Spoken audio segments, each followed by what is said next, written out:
Of all the things we talk about in reversing diabetes, of all the tools, of all of the things that can impact and influence blood sugars and our ability to have sustainable change, one of the biggest is that plate.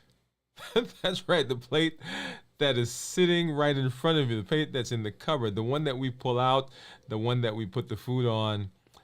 Mastering that plate has a significant impact on our health and on our ability to reverse and maintain our diabetes. Hey, if you're new to me, I'm Dr. Dwain Woode. That's Wood with an E. The E stands for endocrinology. That's what right here on the channel. I educate, I empower, and I encourage you to take charge of your health and your life, avoid complications, and go to the next level.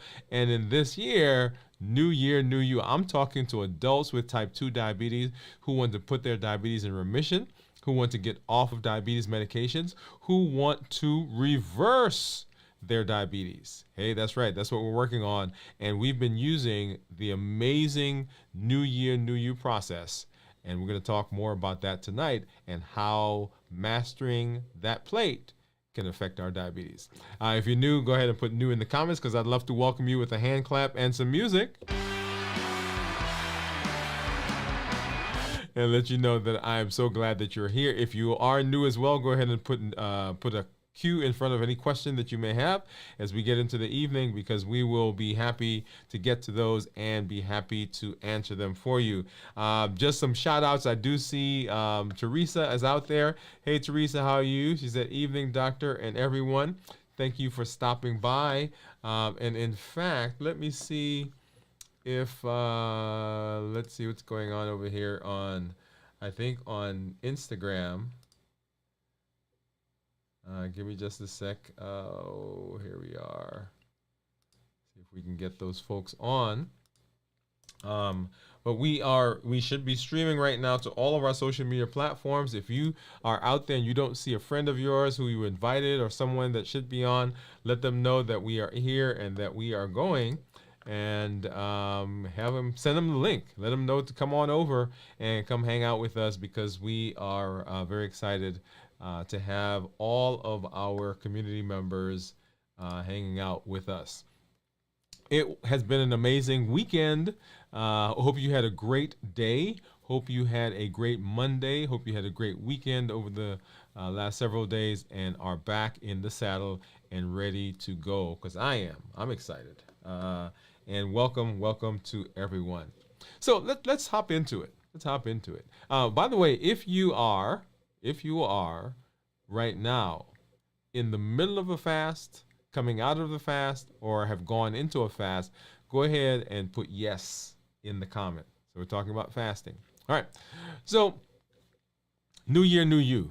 The New Year, New You process says that there are things that we can put in place that will help us in the process of reversing our diabetes. Remember, that is the plan. That is the goal this year, New Year, New You, is to reverse diabetes. And in fact, I've spent today talking to several people and have had people call me to say, hey, what do I need to do if I want to improve my health? What do I need to do to reverse my diabetes? What do I need to do to get off of some of this medication? And that is what we're talking about here on the channel. As we move through the year, that has been our thrust. That has been our mantra, right? Reversing diabetes, New Year, New You. And we've gone through and we've had several processes that we've talked about. We've had several shows. In fact, I think we're up to, show maybe 29 or something on our Monday live, right? Dwain Woode MD live. And then on our fasting and our check-ins, we've had over 70 shows that we've done since the month of January, since the new year started. And of all the things we talk about, the last several weeks we've talked about calories and exercise and the value of being in the kitchen versus exercising, which one plays a big part. And I want to tell you that of the things that we do, of all the tools that we learn, one of the ones that has a significant impact is our diet. In fact, last Wednesday, I was talking to a group, and I was telling them that someone was asking the question about exercise or having me to talk about exercise. And I said to them as a group, and I'll say it to you, the biggest bang for your buck comes from changing the diet. Now, there's nothing wrong with exercising. Exercising is great. I encourage exercising. You should exercise as much as you can, as much as your body will allow you, and as much as you are able to do without injuring yourself. Exercise, great. All of the things that we talk about when we talk about exercising, amazing, right? So flexibility, increased oxygen carrying capacity. You're out in the fresh air. You are working on strength training. You're building muscles. You are increasing your metabolic, your basal metabolic rate. All of those things are very, very important. But the biggest bang that you get in terms of managing diabetes, in terms of reversing diabetes, will come from the diet. And so tonight we want to spend some time talking about the diet. We want to talk about those things that we do, and how do we go about mastering our plate, right? Because the plate is so important. It's important for our weight. It's important for our blood sugar. It is important for all of the other metabolic diseases that we talk about. And in fact, I said maybe yesterday or one of my check-ins that that diabetes is the ultimate prototypic metabolic disease, because it incorporates, or it has components of pretty much everything that you can talk about when you talk about metabolic disease. And we're going to spend some time talking about that. Before we get there, though, I want to go ahead and let's take a look at some numbers. And you'll see right there on the screen that right now my blood sugar is 82 according to my Libre. And I do have my meters over here. And Teresa, go ahead and if you're still able to hear me, go ahead and say yes. Because I made a change here. I want to make sure that I did not do something something that I shouldn't do. So if you can hear me, go ahead and say yes. Okay. And thank you guys for coming through. I'm going to go ahead and pop into the chat a couple of the playlists that we have. The playlist for reversing diabetes, and of course the one for how to fast successfully. All right, awesome. All right, so let's go ahead and take a look. So my Libre that's on the screen says blood sugar of 81, and then my Dexcom blood sugar of 105. I've got my monitors. Thank you, Teresa. And so let's go ahead and grab a test strip for glucose and for ketones, and I'll grab one of these trusty Lancets. And let's take a look to see where I am. And as of 7 o'clock, 7 o'clock tonight, I am actually fasting. I'm at 24 hours right now. Okay. And if you come back tomorrow, you'll hear an official check-in as we get into the rest of the week as we go through the fasting process. Okay. Tonight, we just want to take a look to see where we are. All right, and then here's my Lancet. So let's go ahead and get that out of there, and we'll get a finger poke. Hopefully we got a good drop of blood.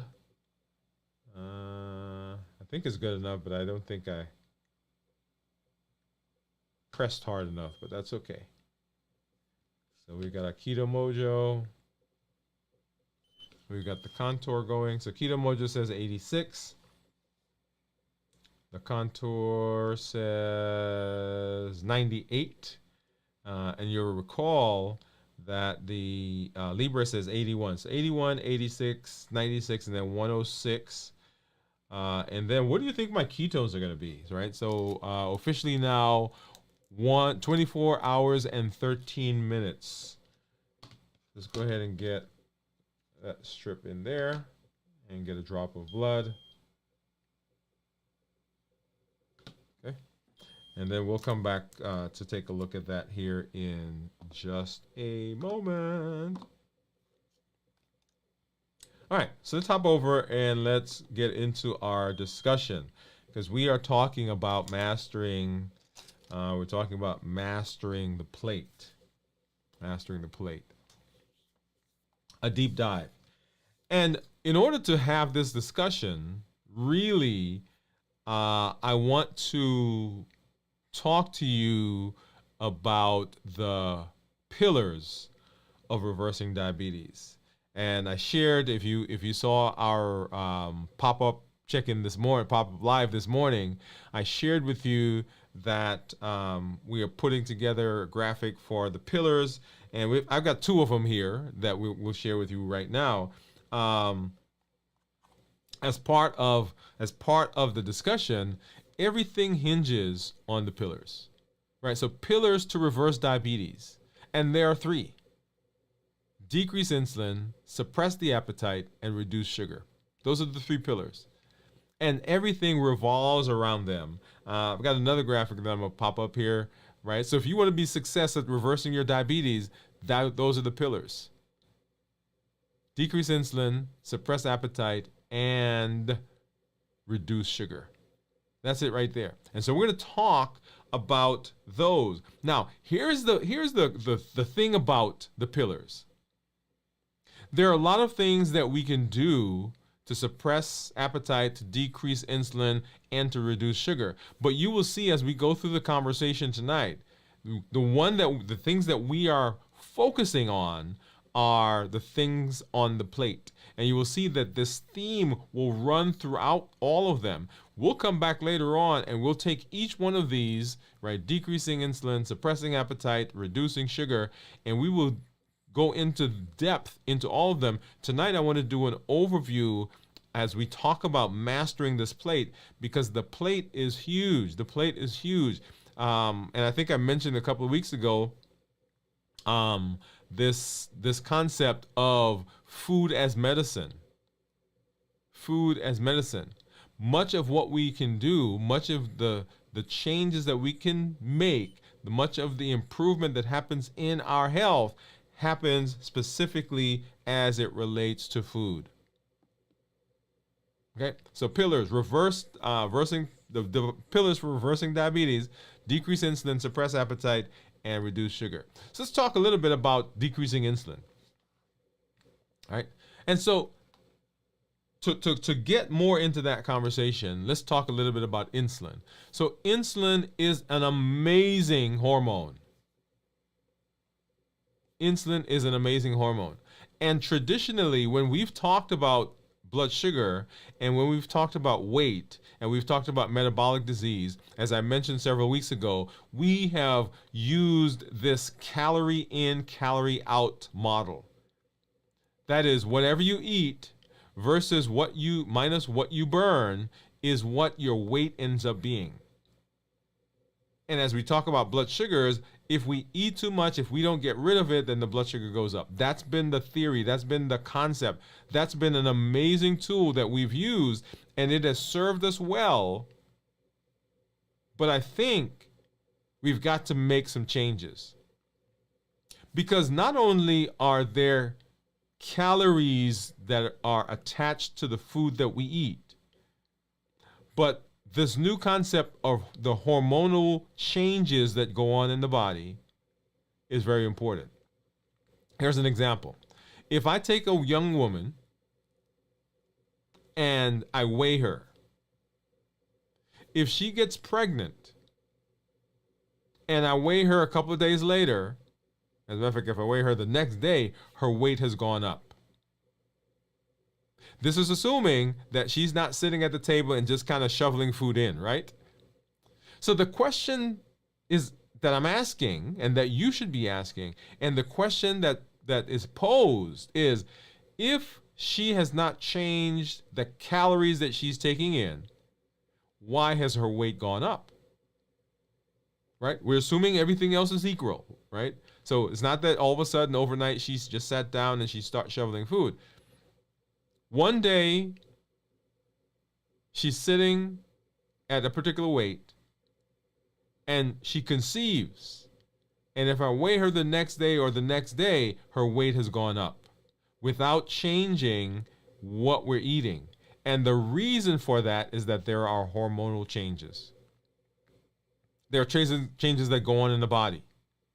If I take a woman who is premenopausal and I weigh her, and somehow magically I were able to turn a switch and she becomes postmenopausal the next day, her weight will change. Not because of food, but because of hormonal changes in the body. I have patients that I see who have what we call Cushing's disease or Cushing's syndrome, or people that are being put on steroids, which is a hormone. And if I take those people who are Cushingoid, and there's a certain feature that they look, how they look. If I take that person and I compare them without them having changed anything that they're eating, without them changing the type of food they're eating, without them changing their diet, without them changing their exercising, without them changing their sleeping pattern, without them changing their stress, if I compare that person prior to getting this disease to the person after the disease, their weight has gone up. What has changed? Hormones. And so our understanding of hormones and the part that it plays is huge, particularly as it comes to metabolic diseases, particularly as it comes to diabetes and our reversing diabetes. So you've got to understand that. In the office today, actually, I spent several times talking to people about this. So insulin is a amazing hormone that does its job in the body. Everybody demonizes insulin. There's nothing wrong with insulin. If you didn't have insulin, then life would not be going well. So insulin does its job. The problem is not the insulin at its normal level. The problem is insulin as an elevated value or in an elevated way. It's kind of like having a car. And I give the example of me being in New York, or when we lived in Ohio, or even when I lived in Chicago, and coming out in the morning and trying to start the car, and the car would not start. Right? You get that sound? And if I pump the gas a couple of times, it puts some gas into the carburetor and boom, the car started up. But if I pump the gas one too many times, then the carburetor would get flooded. Now notice, I needed the gas to get the car going, but too much gas was not good. The same thing with insulin. Same thing with sugar. I need enough for the body to function, but too much is not good. And so when insulin is elevated, insulin has a myriad of things that it does. One is it lowers blood sugar. Great, we love that. But insulin is also a storage hormone, and insulin is also an appetite stimulant. And then insulin can affect our hunger hormones, ghrelin and leptin. So those are some other hormones. Okay? So our very first pillar is to suppress insulin. That's the reason we want to lower insulin. And this is insulin that you take from outside. That is insulin that you're taking as a medication, or insulin that your body's making that is endogenous. So from outside is exogenous, ex outside, and endogenous, endo, meaning inside, from inside. So we want to decrease the insulin that's coming from either place. And in order to do that, there are some things that we can do. The top of the list is watching the carbohydrates that we take in. Now, which comes first, the chicken or the egg? And I can see you. I can hear you. I can see you saying that right now. Well, wait a minute, Dr. Woode. If I am eating and that's causing the elevated insulin, and that's causing me to have an appetite that's ravenous, how do I break that if the insulin is already causing the issue? And we're going to come to talk about that here in just a minute, because you'll see it in the next list or the next point. Okay, so decreasing the carbohydrates, because when carbohydrates come out, we get a spike in blood sugar. When we get a spike in blood sugar, insulin is required. Either you've got to make some, or you've got to take some. Either you're making it in the body or you're taking some from outside. So even, I want you to listen to this. Even if your blood sugars are great,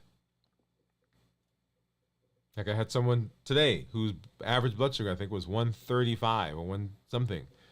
And every time he ate, the blood sugar spiked up to 160, 170. And they came back down 3-4 hours later. They're back down into the target range. But that spike that we get causes insulin to come out. And when insulin comes out, insulin does all the things that we just talked about.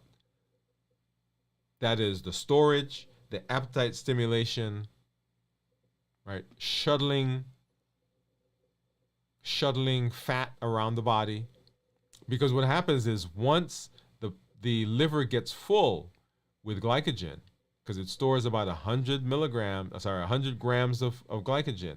Once it's full, then any additional sugar that comes into the body, any additional carbs, can't go there. It has to go somewhere else. And so the insulin, the liver, packages it up, and then begins to shuttle it into the rest of the body.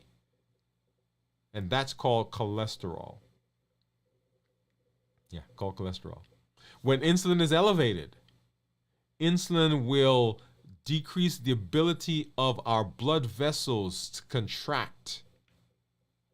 In other words, they get stiff.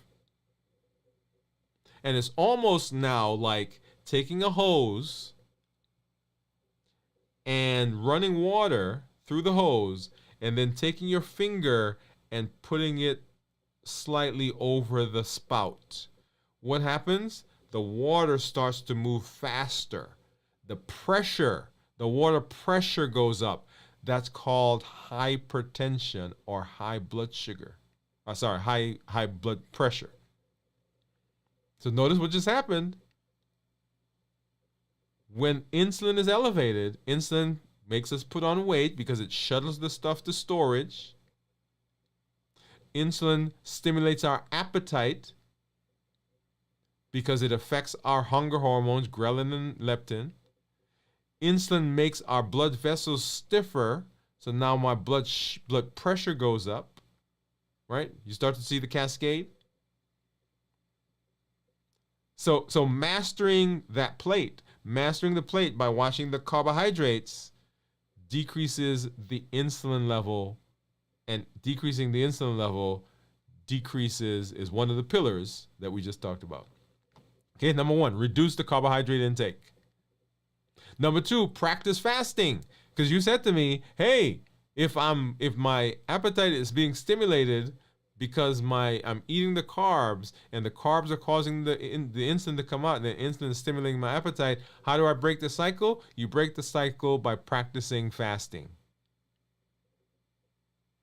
And you'll see that fasting actually hits all of the pillars here in just a minute. So practice fasting.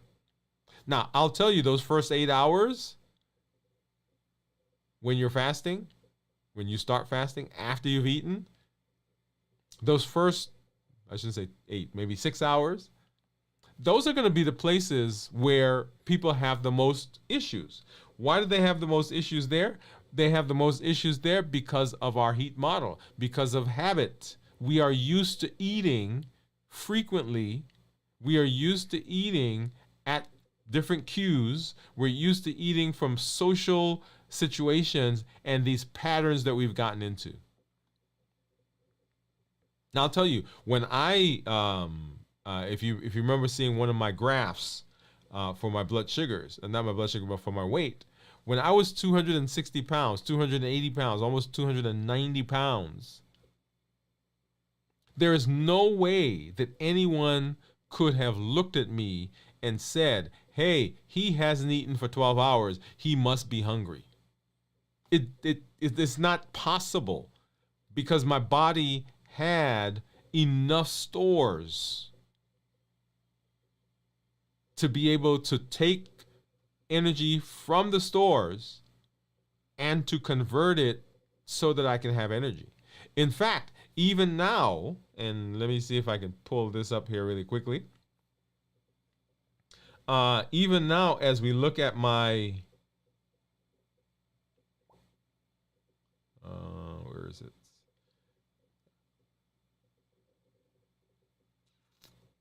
Here we go. Let me pull this up.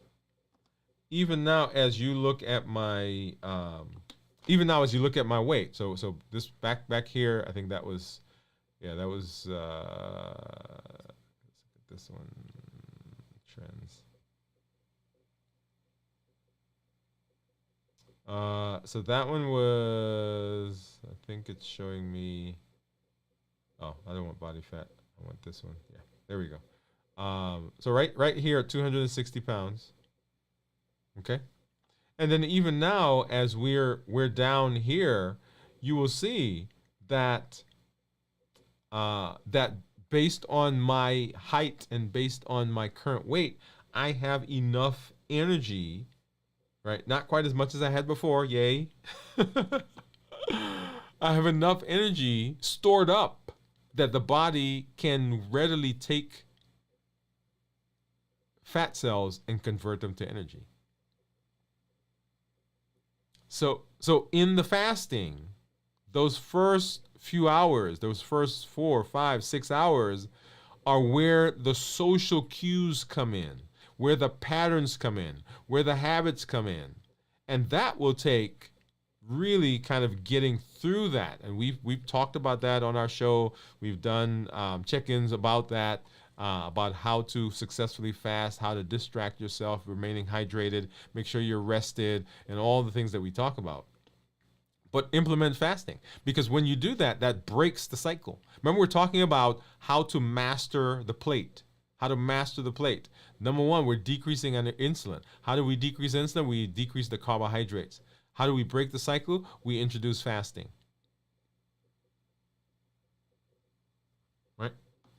So see the progression there? And then the third component of decreasing insulin is to add exercise, incorporate exercise. Now, here is a great place that exercise fits. When I'm normally talking to patients who, particularly people who we're talking about losing weight and becoming metabolically active, I usually don't have them exercise as at the beginning. But here is a great place where exercise comes in, because one of the benefits of exercise is that exercise will help you to be more insulin sensitive. It will improve your insulin sensitivity. And what does that mean? That means that if your body makes 5 units or 2 units or 10 units, whatever the number the body makes, it makes that insulin work more effectively. That is, if your body's making the insulin. If you're taking insulin from outside, exogenous insulin, it makes that insulin work better. So we've decreased the carbohydrates. As a result, insulin doesn't have to spike. We have incorporated or introduced, or we're practicing fasting. By doing that, that also decreases the insulin. And now we've added exercise, and that causes our body to become more insulin sensitive, so we don't have to take as much insulin. So pillar number one is decrease insulin. Because if we can decrease insulin, all the things that go along with insulin improve. Pillar number 2 is to suppress the appetite. Suppress the appetite. Now, here is a place for us to talk about suppressing the appetite and what that means. Most of us, if our appetite wasn't stimulated, could go without eating. And when I say go without eating, I'm not even talking about fasting right now. I'm talking about just regular, in your regular day. Right? In fact, for many of us, we go through the entire day without eating because we're busy. Right? We've got that project we're working on. We've got that thing that we've got to go do. We've got the shopping that we need to do this evening. We got the folks who are coming over, so we've got to go get some food. We got to clean the house. All of those things are happening. And usually, we're not thinking about food.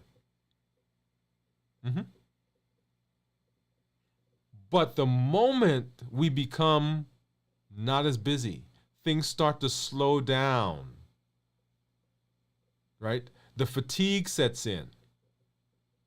Now there's a little bit more stress because you've gotten all the supplies and you get to the house and you realize, okay, they're coming tomorrow, or Thanksgiving is tomorrow, or the party is tomorrow, or something happens, and immediately the emotions come up and the emotions begin to stimulate the appetite. So were it not for the appetite, most of us would be able to get through and be successful at improving our metabolic health. In fact, I was talking to a patient client of ours years ago who's had some very good success. You can go actually to our website, Dwain Woode MD, and you can actually read the comment that she says there. And because we were talking about losing weight. And she said to me, and this is what she said in the quote, she said, I said to Dr. Woode, if you can suppress my appetite, then I'll lose weight. And for many of you, that's what you're saying. It's like, yeah, I would have great blood sugars. I wouldn't have high blood pressure. I would not have a weight problem if I could control my appetite.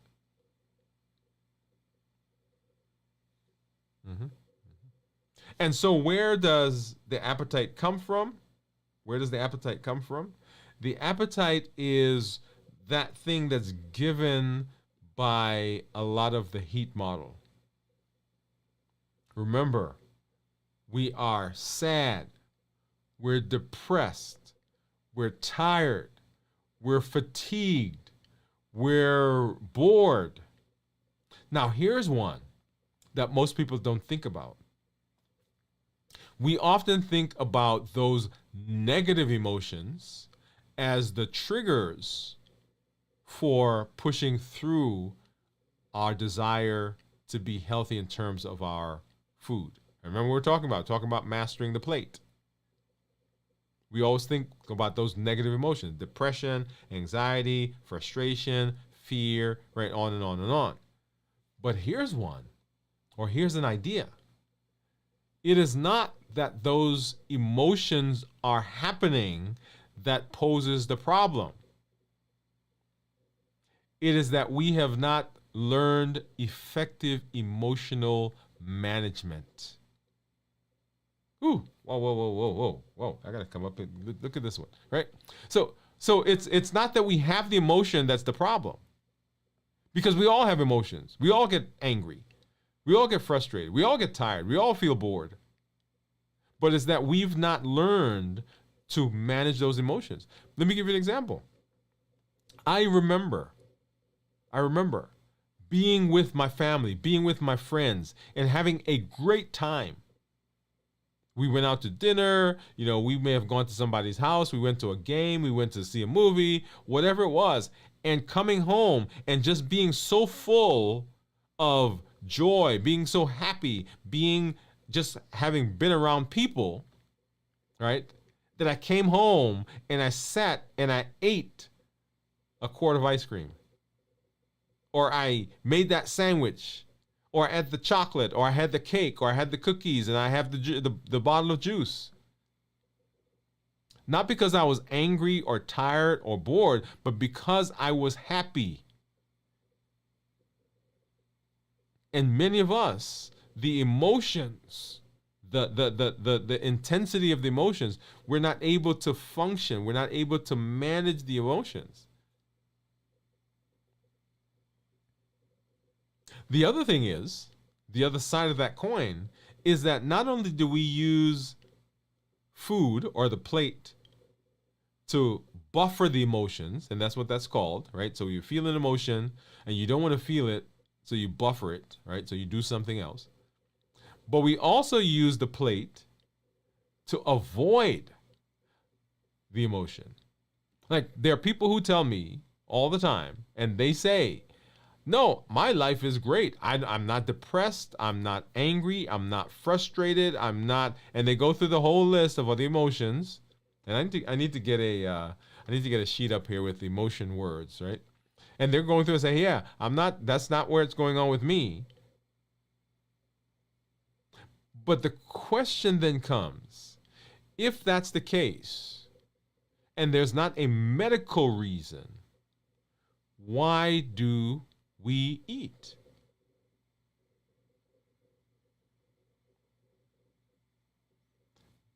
We eat because we also use food. We also use the plate. Remember what we're talking about? We're talking about mastering the plate.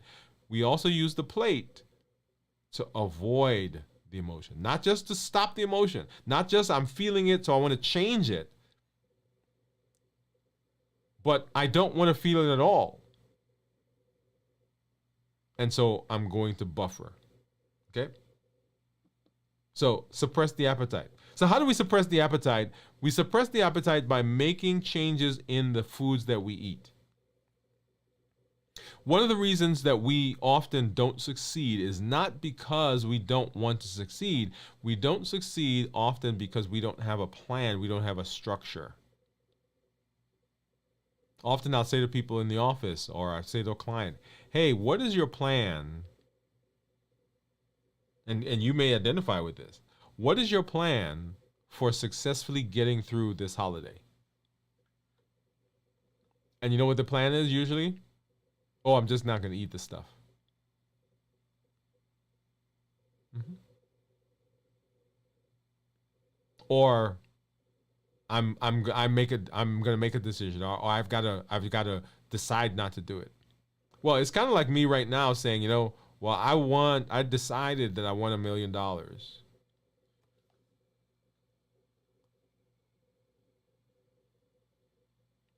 Oops, guess what? $1 million didn't just drop out of the sky. I have to have a plan. If I want that $1 million, I need to have a plan on how I'm getting that $1 million. So if we want to be successful, we got to have a plan. And part of the plan is to plan the things that we are going to use, in this case, to suppress the appetite. Number one, high fiber foods. Right? Remember, we're talking about mastering the plate.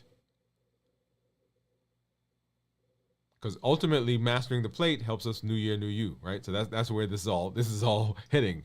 New Year, New You, but mastering the plate. So mastering the plate means that on the plate, in the foods that we're eating, high fiber foods. That goes to say, then, that the foods that we are eating are not as refined as the ones we currently eat, or the foods that we will eat are not as refined. Because when we talk about fiber, we're talking about, remember that idea of whole foods? So things that have a lot of fiber blunt the absorption of sugar. And when it blunts the absorption of sugar, first of all, we don't have the spike in insulin. Because we don't have the spike in insulin, then insulin doesn't mess up our ghrelin and our leptin, which is our satiety and hunger hormones, and our appetite is not as ravenous because we've had fiber. And there's a whole list of foods that we've talked about, and we may come back and do that again. So number one, include fiber. Have fiber in your meals. Change your meals. Add some fiber in there. Don't say, okay, it's going to happen. No, you have to plan that in the meal, I'm going to have something that has fiber. Number 2, protein-rich foods. Protein-rich foods.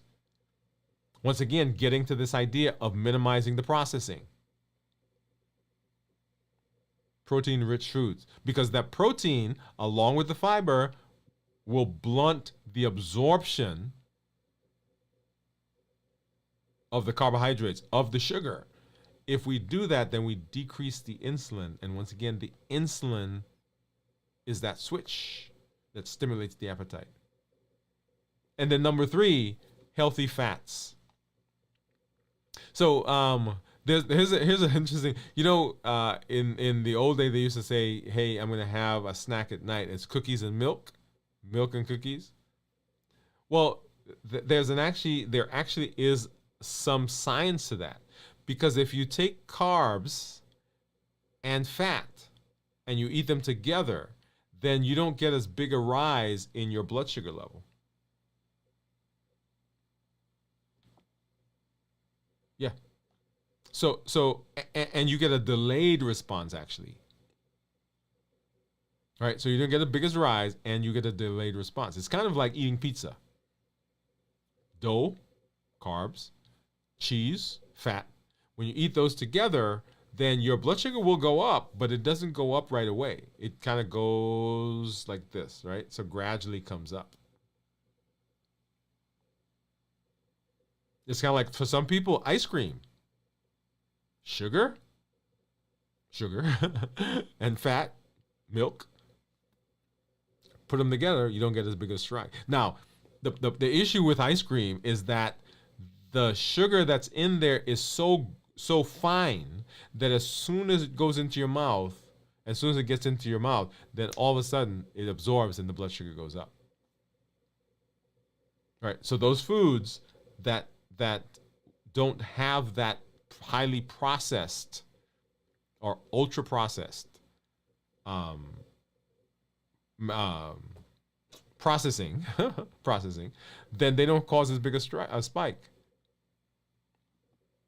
So number 1, fiber. Add fiber to your meals. Number 2, protein-rich foods. And number 3, healthy fats. Pillar number 2. So number 1, decrease insulin. Number 2, suppress the appetite. And then our third pillar for reversing diabetes, and our third pillar really for mastering our plate, mastering the plate, is to reduce the sugar. Reduce the sugar. Yeah.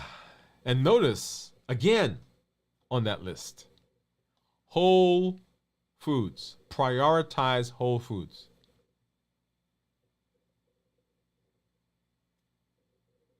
Because when we're prioritizing whole foods, we know that the processing of it has not stripped out the fiber.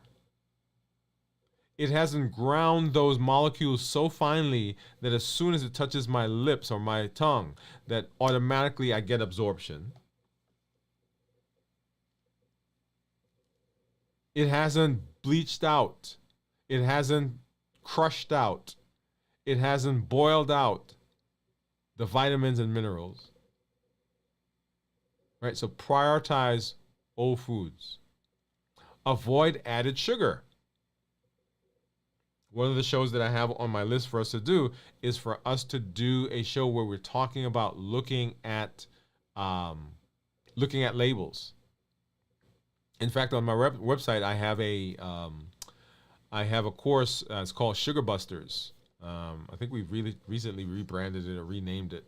Called Sugar Busters, but it walks you through the where sugars are, the hidden names for sugars, how to read them, how to read a label.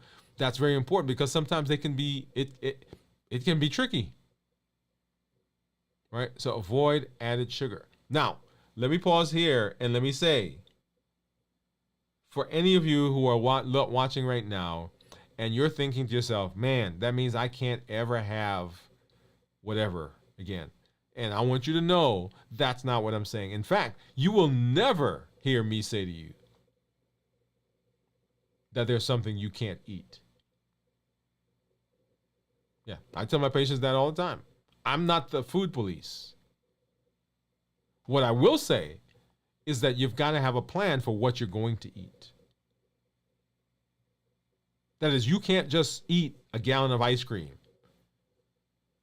and assume everything's going to be okay. Now, should you eat a gallon of ice cream? I don't know. Maybe that's a lot of ice cream. But if you have a plan for the ice cream, the gallon of ice cream, what is it? Right? And so I'm not telling you, as we're talking about avoiding added sugar, this is not to say you can never eat a thing that you like. Because I think that's where we fall down often, because we force people into these boxes where they can't ever. Like, I have people say, I'm never going to eat bread again. Well, wow. Never? Well, I'm never going to drink juice again. Ever? Like, from now on? And so we set ourselves up for failure often with those absolutes. Okay? But what you want to do is you want to make sure that you are mindful, right? So avoid added sugar. And then, look at that. Practice mindful eating. So we're talking about mastering the plate, right? Pillar number 3, which is to reduce sugar, right? Number 1, prioritize whole foods. Number 2, avoid added sugar, because sometimes they'll add sugar to whole foods. And then number 3, practice mindful eating. What does mindful eating mean? Mindful eating says that I am present right now in this space right now as I'm eating. I'm feeling the emotions that I'm feeling right now. I'm not trying to buffer. I'm not trying to use the food for it. I'm enjoying the food, the texture, the flavor. I'm enjoying the experience of eating right now. I'm enjoying the environment. I'm enjoying being with my family. Mindful eating.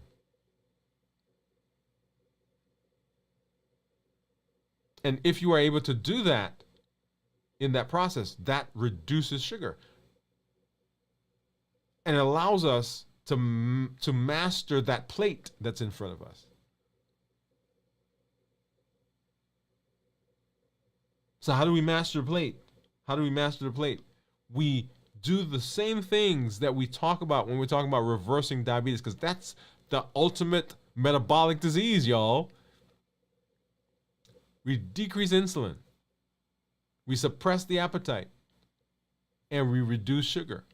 Because if we do that, then we are successful at mastering the plate. And ultimately, that's where we want to be, mastering that plate. Awesome. Just a couple more things. So there are several diets that people can use in the process of adjusting the types of things they're eating, and I've really just have 3 that I've put together. Now, let me say that all diets work. All diets will work if they fit into your schedule, into your calendar, right? So I've just picked 3 of the ones that I think can couple easily. Remember when we talked about pillar number 1, one of the things was incorporate fasting, practice fasting, right? Well, what do you do on your non-fasting days? Right? So if I'm fasting today, what do I do tomorrow? And so these are 3. So low carb diet. So the principle with low carb diet is you reduce carbohydrates, you reduce the intake to minimize blood sugar spikes. And if we're minimizing blood sugar spikes, look at this, it decreases the insulin spike. Right? So that's a benefit, right? That's one of the things. Common foods, meats, fish, egg, low carb vegetables, nuts, seeds. Benefits is that it can reduce blood sugar, right? So we don't get that spike. It promotes weight loss, and it improves insulin sensitivity. Because if you're not putting in that big load of carbohydrates, then the insulin that you have on board works better, because there's not a big burst or big spike in sugar, so the insulin that you have works better. One of the challenges is that it can feel restrictive. And that's what we're just talking about. For people who are not allowing themselves to be flexible, it can be very, very restrictive, and people may not end up staying on it because they feel that they're being, right, everything is being controlled and suppressed. And I've said to you, and maybe I've said it, and you may not, maybe you've heard it, and you may not have paid attention to it, but that's okay. I'm gonna say it again. This process and the fasting that we do, and New Year, New You, and all the things that we learn is both physical, emotional, and mental. I shouldn't say both, but all three: physical, emotional, and mental.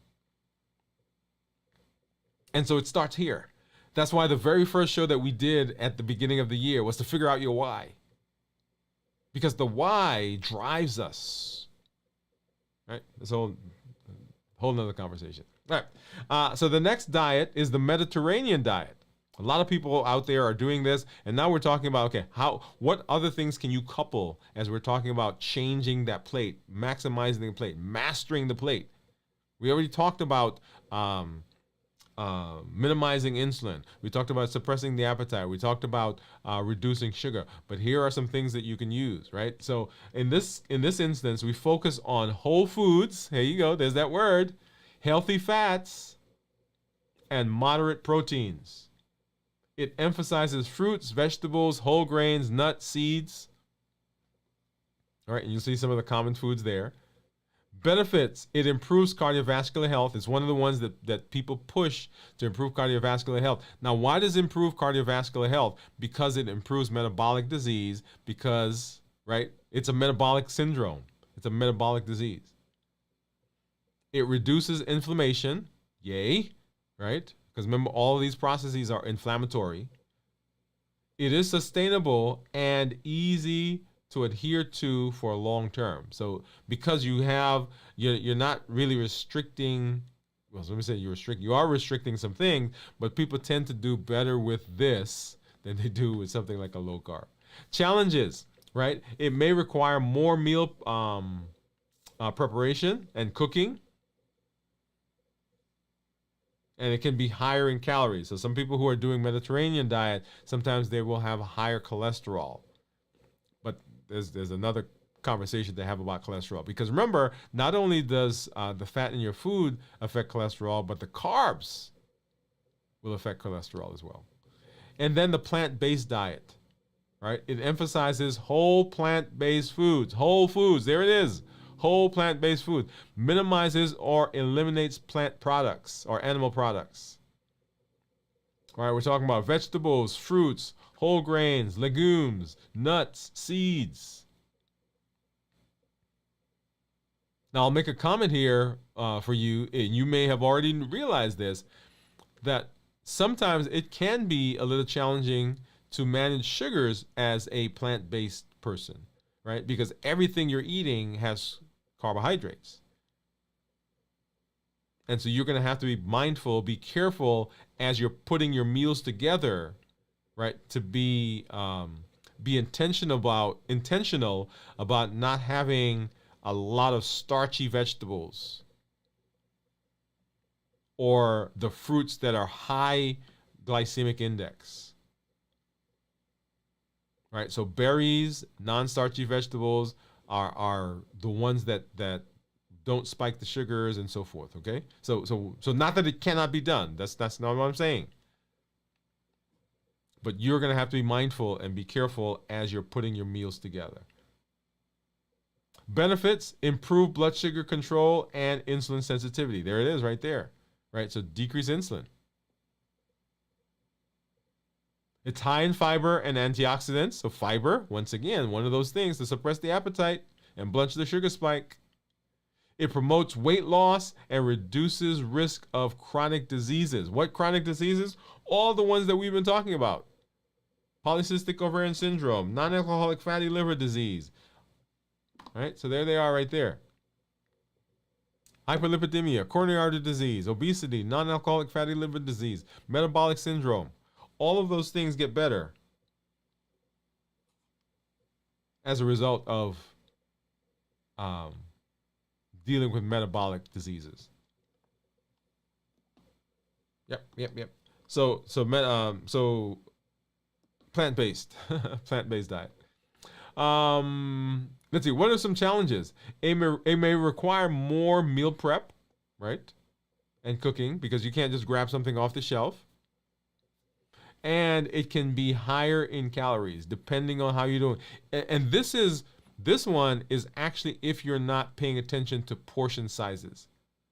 Now, I'll tell you one of the things I struggle with is that sometimes I'll see something that is healthy, and you guys know this if you've been watching me for any time. You know that I love nuts, I love almonds, I love cashews. I just bought a from Sam's one of those big thing of mixed nuts, and I thought this was going to be my solution, right? Because I wasn't going to eat because it has almonds and walnuts and all this other stuff, macadamias in there. I even got some pistachios and mixed them up in there. So I thought I wasn't going to eat a lot of it, but guess what? A nut is a nut is a nut for me, right? So what I tend to say in my brain will say, hey, that's a healthy food, so you can probably eat more. And so the portion sizes can get out of control if we're not careful. If we're not careful with that. And so make sure that you are doing that. All right. So let's hop over again, and I want to take a look at my meter because we're going to look at my ketones. Remember, I am over 24-hour fasting, actually just about to reach 25 hours. And I think Teresa says that she thinks my ketones are going to be 0.6. I'm not sure if it's going to be quite there yet, Teresa. All right, so let's hop over. So here's my meter, and I need to get my Keto Mojo, which is this guy right here. Get that strip out, and we'll see that sync here in just a minute.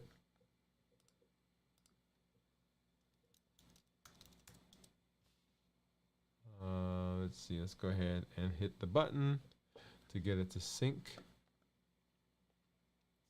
And you see it says scanning, and it'll pull all that information over here in just a minute. There we go. All right. And so 86 was the blood sugar, and 0.1 was the 0.1 are the ketones. And so remember that ketones that are less than 0.5 are considered normal. 0.5 to 1.5 is considered nutritional ketosis, and then above 1.5 is considered therapeutic ketosis. Okay, so right now I'm in normal, right? So I've been eating this weekend, and so I would expect here in another, and just at 24 hours, by the way, right? If you remember, if you've watched our check-ins, just at 24 hours is when the glycogen stores are depleting. So just as I was getting on the show, it's 24 hours, and so that's just when these things are going away. Okay, and so so ketones less than 0.5 considered normal, 0.5 to 1.5 considered nutritional ketosis, and over 1.5 is considered therapeutic ketosis. All right. Let's see. So once again, if you have questions, go ahead and pop those in there. 1.6 is my ketone. So Steve, my man, Steve just popped in, and Steve says that his ketones right now are 1.6. All right, so Steve, you are. I'm assuming that you're doing a kind of a ketogenic diet because I know you fast with us. And then you're kind of maintaining ketogenic. Is that what I'm hearing?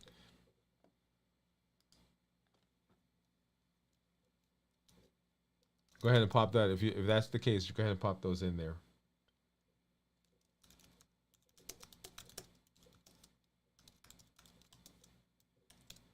Okay, awesome. All right. One of the features that we've added to the channel, if you have been kind of paying attention, is our This Week in Review, which comes out on Sunday morning.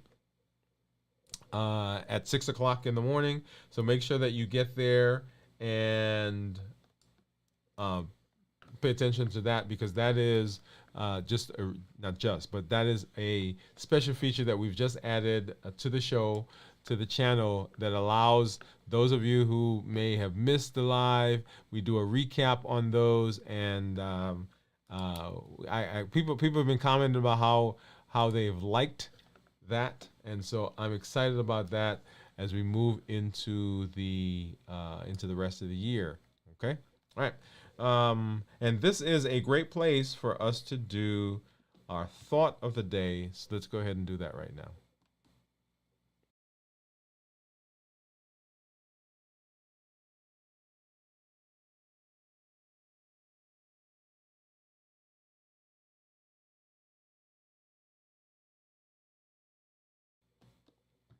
All right. And our thought of the day is this: that motion is lotion for the body. Motion is lotion for the body. Movement is essential for maintaining health and vitality. Just as lotion nourishes and hydrates the skin, yeah, regular physical activity keeps our bodies flexible. It keeps us strong, and it keeps us functional, and it keeps us optimal.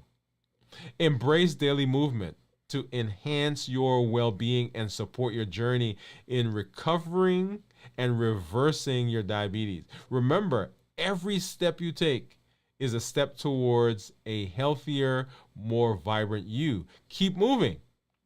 But not only is motion physically lotion for the body, but motion in terms of our mentation, in terms of our education, in terms of our emotional being, motion is lotion for the body. We can become so stagnant. We can become so depressed. We can become so discouraged that we don't move. And when we don't move, then the body becomes stiff, the brain becomes stiff, the personality becomes stiff. We can become so stiff that it impacts the rest of our bodies, impacts our health. This is not just a single component, right? So it's not just that we're dealing with the physical. The physical, the mental, and the emotional, they are intertwined. When one is not functioning well, then it affects the entire system. And so just like we are moving physically, and one of our challenges has been to incorporate some exercise into your daily routine. Just like we are moving physically, just like we are trying to be healthy with our physical body, we want to be healthy also with our mental body, with our emotional body. We want to be in motion with our academic, with our professional bodies as well. There are some things that you want to do, some things that you've been planning to do, some things that you've been thinking about, dreaming about, that they're stagnant, they're on the shelf. And I want to encourage you right now, just as we are saying get up and get out and incorporate that activity physically, I want you to do the same thing mentally, emotionally, professionally, wherever you find yourself. Remember, motion is lotion for the body. And that is our thought for today.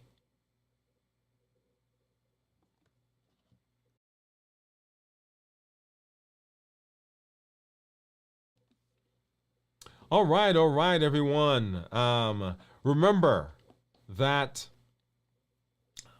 when we talk about next steps, right? Mastering your plate is essential for reversing your diabetes. It is a huge driving force behind blood sugar. It is a huge driving force behind getting us metabolically healthy. You want to implement strategies, as we've talked about, to decrease your insulin, to suppress the appetite, and to reduce sugar. Those are the pillars of reversing diabetes. Decrease insulin, suppress appetite, and reduce sugar.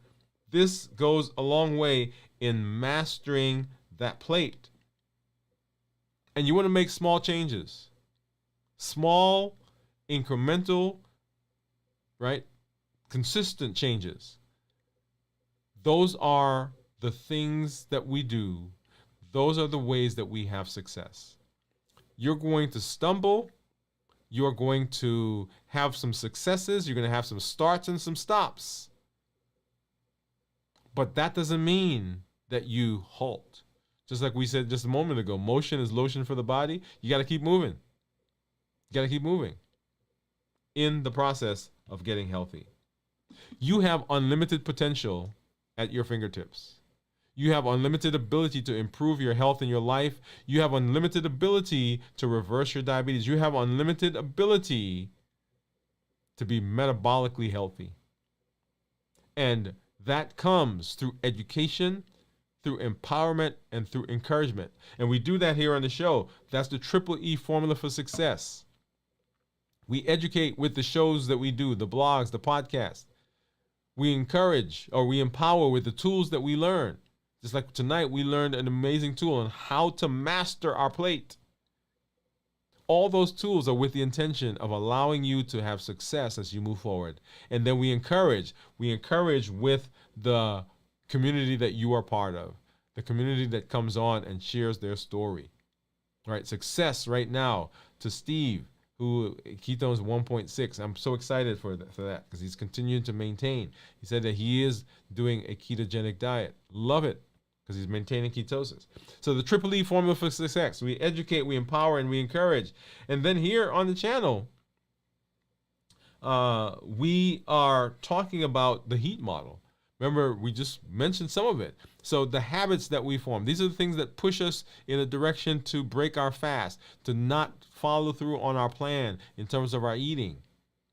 The habits that we formed, the emotions that come through, the access that we have, things that are around us that throw us off, things that are in the environment that tempt us, and of course, our taste. Habits, emotions, access, and taste are the things that push us. And then our pillars for reversing diabetes: decrease insulin, suppress appetite, and reduce sugar. We'll come back, we'll talk more about those. But our call to action is this: join the challenges. Every month we have a challenge that we go through. And the challenges are with the intention of giving you an opportunity to implement the things that we're learning. Make sure that you join us. Go back on the channel, look at, see what we've done as we've moved through those challenges. Our challenge for this month is to add some activity to your routine, right? Add an activity, add some exercise to your routine as we are working to, now notice, and I want to say that I'm not talking about calories, right? Calories, you are going to burn some calories. But what do we want exercise to do? We want the exercise to improve our insulin sensitivity. We want it to decrease our sugar, because if we do that, that decreases our insulin. When it decreases our sugar and we decreases our insulin, that suppresses our appetite.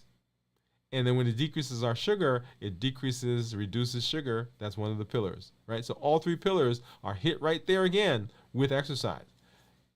Fasting hits it and exercise hits it. So come on, join the challenges on the show. Like I said, we have one every month.